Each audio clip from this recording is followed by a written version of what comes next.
Je tiens juste à rappeler que le choix de Bissine avait été proposé par l'honorable député qui en son temps nous avait fait part des besoins en infrastructures éducatives, notamment en Casamance.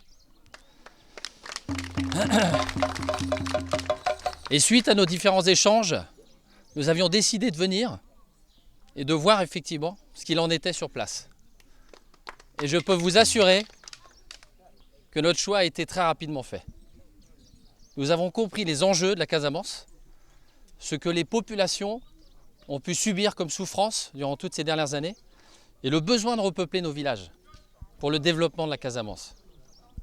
Et le besoin d'accompagner surtout en offre éducative et en formation nos jeunes générations aujourd'hui, comme l'a souligné M. Gomis.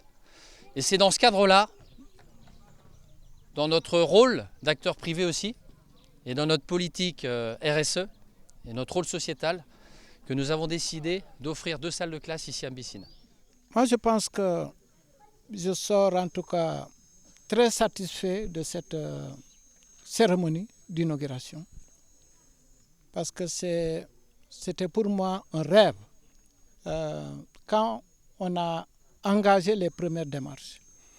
Il faut dire que Bissine n'a pas été choisi par ma personne en tant que député, mais j'ai suivi le choix du président de la République. Parce que c'est dans un contexte où il fallait impérativement libérer les populations de la Casamance de cette situation de ni paix et de ni guerre, qui fait que les populations de la Casamance, aujourd'hui, pour la plupart d'entre elles, ont perdu leur dignité. C'est de ça qu'il s'agit. Et le président de la République a choisi par commencer là où c'est plus difficile, c'est la zone de Niaguis. Vous comprendrez que l'essentiel des bases du MFDC depuis 1983 sont localisées dans l'arrondissement de Niaguis. Quelle que soit la situation, il faut commencer par cette localité et ils ont commencé par Bissine. Si on doit engager des actions de reconstruction et de développement, impérativement, il faut aussi suivre la situation de maîtrise des aspects sécuritaires.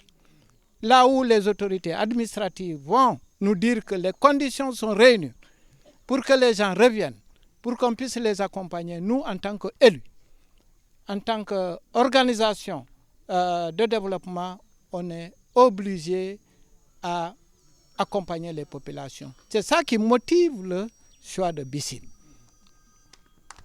Le président de la République ne s'est pas trompé et je pense que nous autres aussi, nous ne sommes pas trompés. Parce que nous, État, partenaires, nous voulons le meilleur pour vous.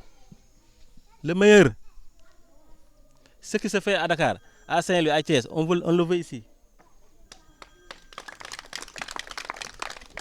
Donc l'inauguration de ce bloc de salle de classe offert par CSTM Safor marque vraiment le démarrage de la construction de la Casamance. Parce que c'est le seul bâtiment debout à Bissine. Et ça, c'est important. Merci au DG, à son équipe.